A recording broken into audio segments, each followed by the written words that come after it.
Representative Joe Bustos has sponsored a bill in the House of Representatives to dismantle the Charleston County Constituent School Board. I talked one-on-one with Constituent School Board member Frank Beylotte III to get his reaction to this for this edition of Quintin's Close-Ups. And if you haven't already, subscribe to my YouTube channel and like Quintin's Close-Ups on Facebook. Frank Beylotte III, welcome back to Quintin's Close-Ups.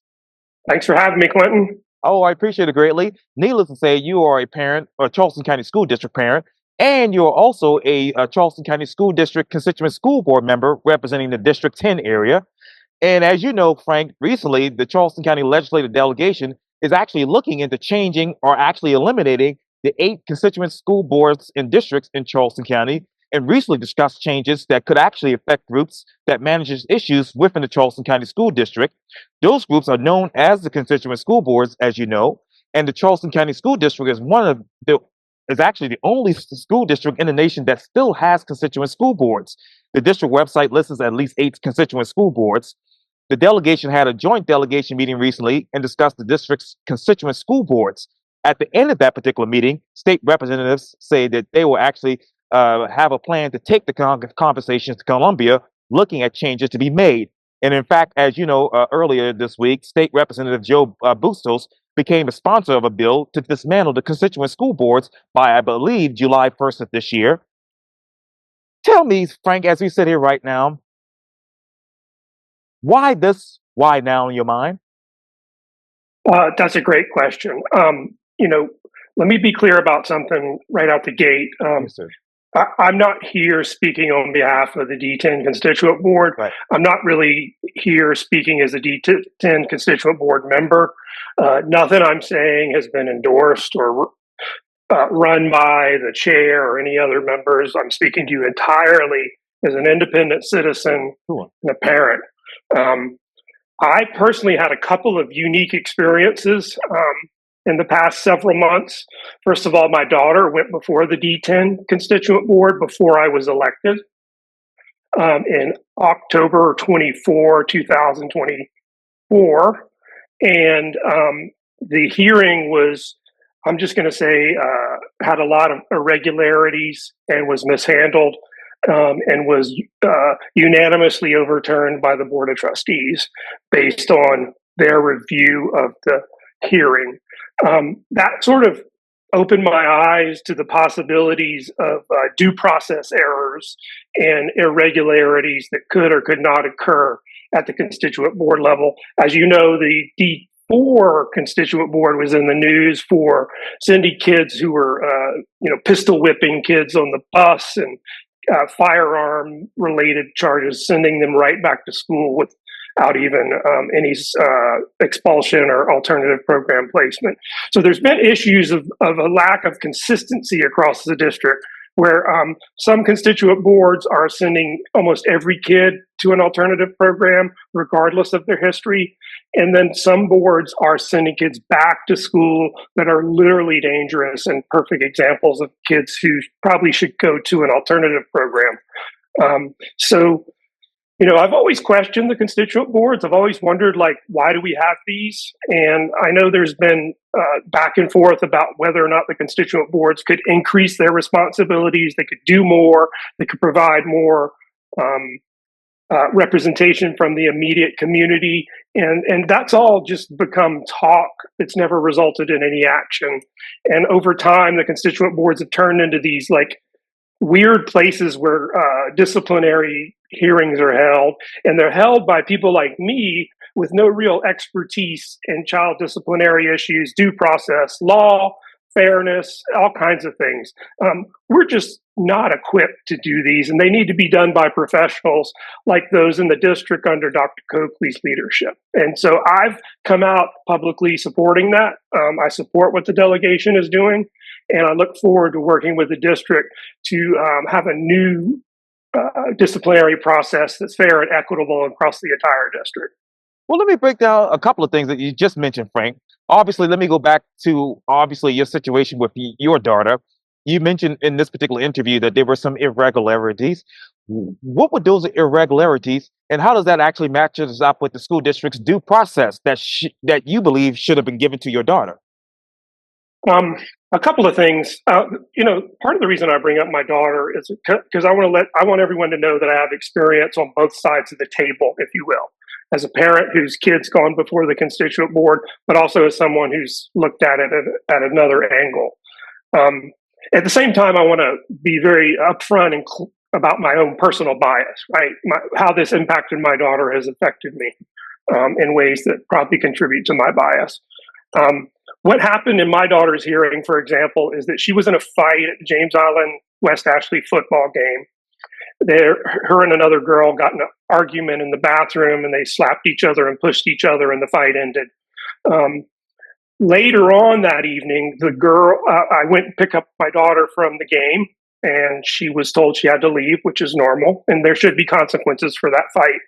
Later on, after I was about to take my daughter home, the brother of the girl she got in a fight with started threatening my daughter, and we showed that to the SRO and admin at West Ashley, and they went and apprehended the boy. During their apprehension of the boy, he fought back and injured some of the staff at CSD. During my constituent board hearing, members of the board and admin blamed my daughter for that injury that occurred. Yeah. Let me ask you this. Oh, yes, sir. Go ahead. I'm sorry.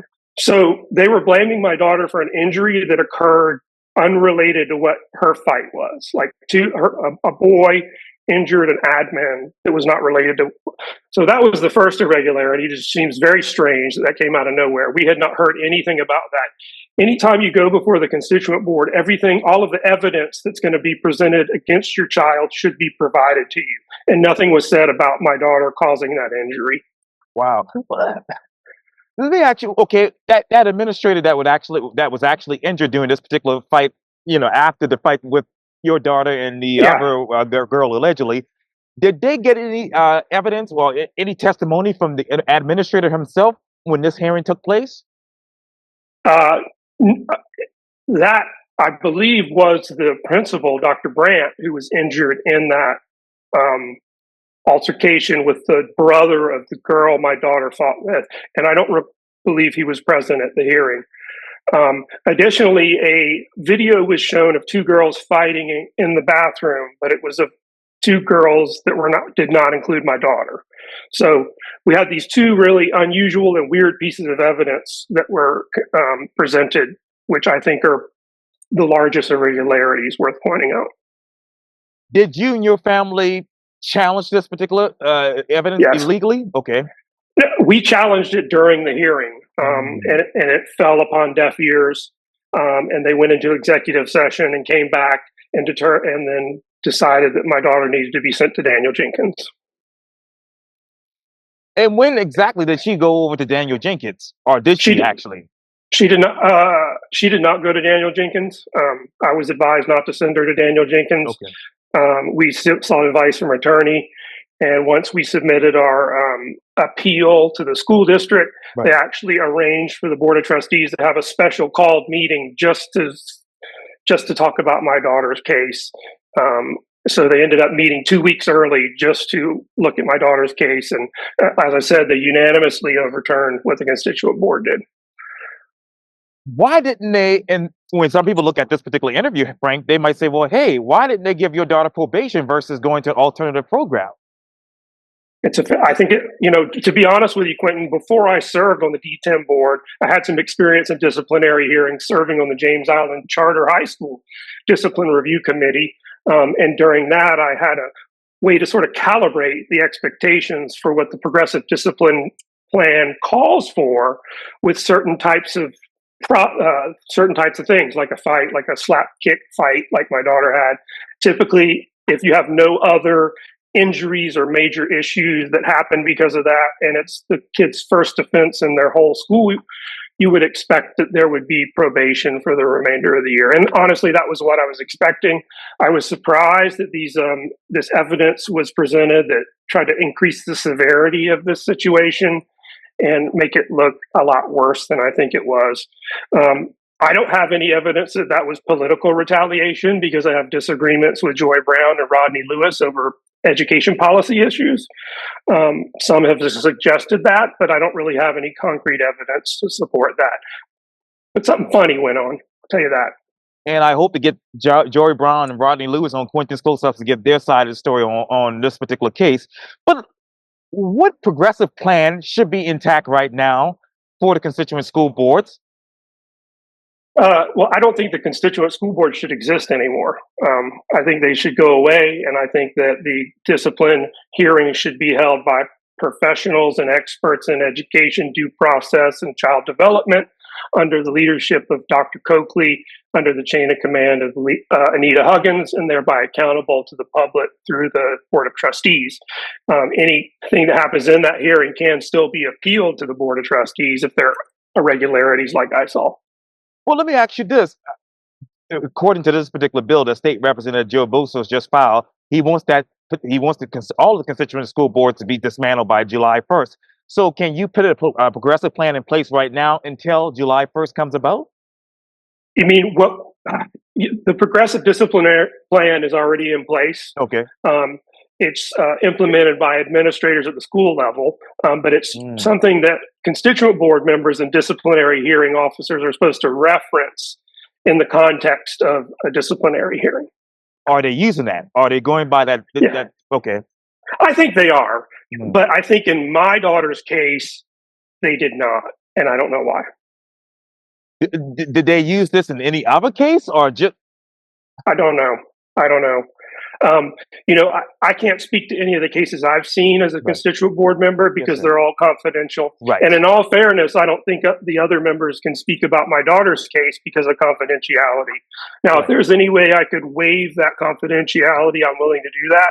But I'm unaware of that being possible. So I think one of the things that maybe people like Joy Brown should have thought about is the potential adult conflicts of interest that exist from sitting on a hearing with someone that's your sort of political foe. And it would have probably been more safer and better for her and smarter for her to recuse herself from that hearing. In cases related to this, have they been able to recuse themselves from situations like this in the past? Absolutely. Even on the discipline review committee at James Island Charter School, other members have recused themselves because a family came before the board that went to their church. And so as a board member, you need to use your best personal judgment to determine whether or not personal bias can influence your decision. And while there's no specific guidance on that, there is a broad ethical framework for recusal in these settings. And I think we need to do a better job with that. And I want to get back to that in a second, Frank, but how many disciplinary hearings have been actually successful and done by the book in your particular district over the past couple of months? I'm not aware of exactly how many have been overturned by the big board. I think you asked which ones have been successful. Yes, sir. And let's agree that success means it wasn't overturned, right? Is that a fair agreement? I mean, go ahead. I'm sorry. You can talk. Yes, sir. Yeah, I think, the definition of a successful hearing means that when it was appealed, if it was appealed, it was not overturned by the Board of Trustees. And I'm not aware exactly how many times that's happened, but like I said, it happened with mine. And let me ask you this then: how many cases have been brought in front of your board since you've been elected? I don't know exactly. Twice, 3-4 times a month, about 6 per week. Quite a few. Quite a few. Now, I want to ask you a basic question here, Frank, and it's a question that everybody's asking. But what exactly is that secret sauce that is still keeping the constituent school board flowing? Well, that secret, I have no idea. I think it's one of those things in Charleston where people say it's just how we've always done it, and nobody really knows why. How many members are there altogether in all of these constituent school boards? 54. And how many are elected versus appointed?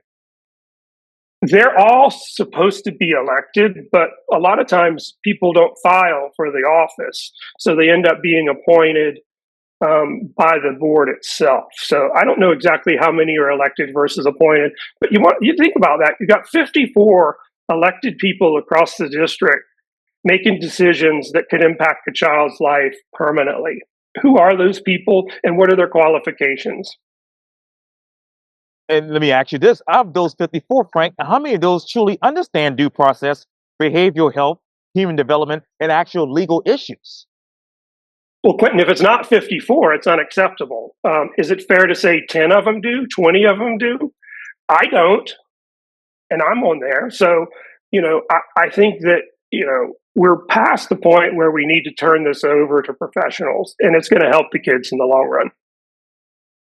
Yes, sir. And let me ask you this: uh, as a matter of fact, when it comes to that, how many kids, and we talked about this earlier in the interview, but how many of those kids were sent back to school despite those serious issues such as firearms and pistol whipping? Uh, I don't know exactly. I think you should refer. Been some excellent reporting by Live 5 News, um, with multiple stories on that. I think there's several cases that have been sent back to the school that should have not been, according to principals. And this might be a redundant question, but how many of those kids were sent back to school despite being on probation? I don't know that. Yeah, I don't know that. Now, how many kids to date are still waiting to appear before constituent school board and haven't had a hearing just yet? That's a good question, too. I think the timeliness of the constituent board meetings is a fair criticism. And my understanding from the delegation meeting and Dr. Coakley's testimony is that a CCSD based disciplinary process will have hearings every day, Wow.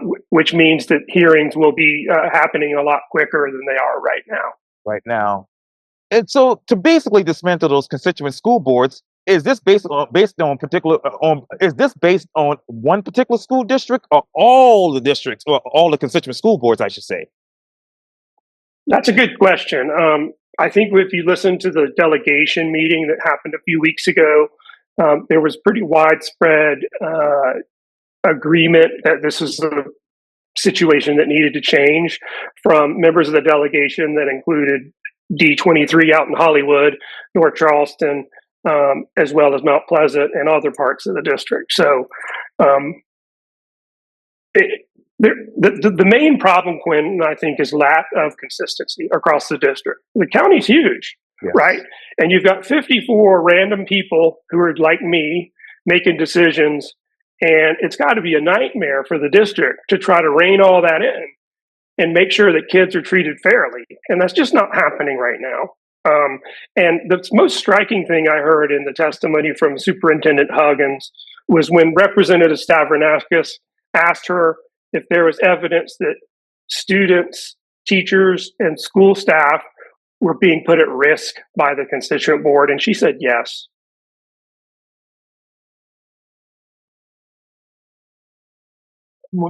Is there any concrete evidence? I don't. You mean of a kid coming back and hurting someone? Or even these teachers being at risk as a result of those decisions? Not that I'm aware of, but you might have seen also in the news that 50 principals just Right. signed a letter, including Henry Darby, also including Quintella Middleton, the principal of Daniel Jenkins Academy, also signed this letter asking for the removal of the constituent boards. So I don't know. Well, let me ask you this then: are those a number of principals that have actually signed this particular petition to basically dismantle the constituent school boards? How many of those have actually had cases before you all with the constituent school board?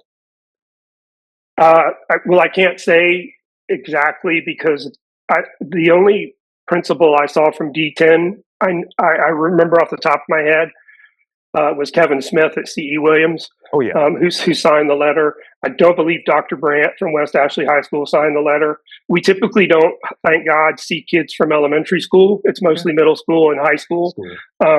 So I'd say quite a few are represented by those signatures, at least by Mr. Smith. But I don't know about the other district because I don't sit on those boards, and those data just aren't sitting on the CCSD website. Oh wow.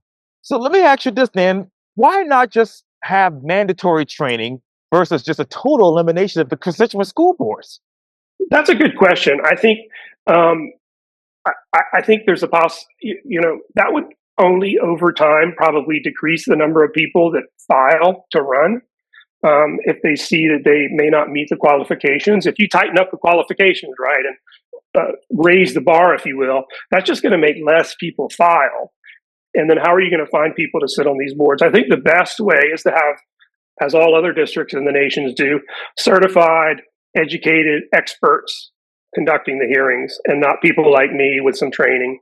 And it would be great if I had more training and maybe some ongoing annual training, not only in due process, but in human development, but also conflicts of interest and things like that. I know the Board of Trustees has a higher level of training up there, but we just simply did not get it. And in defense of the district, you've got 54 people. I mean, how are you going to constantly train 54 people with this wide variety of backgrounds? It needs to be standardized and brought in the experts. To be continued. Frank Beylotte III, thank you so much for your time. And again, welcome back to Quintin's Close-Ups. It's a pleasure to talk to you. Thank you so much. Thank you. Take care. Likewise.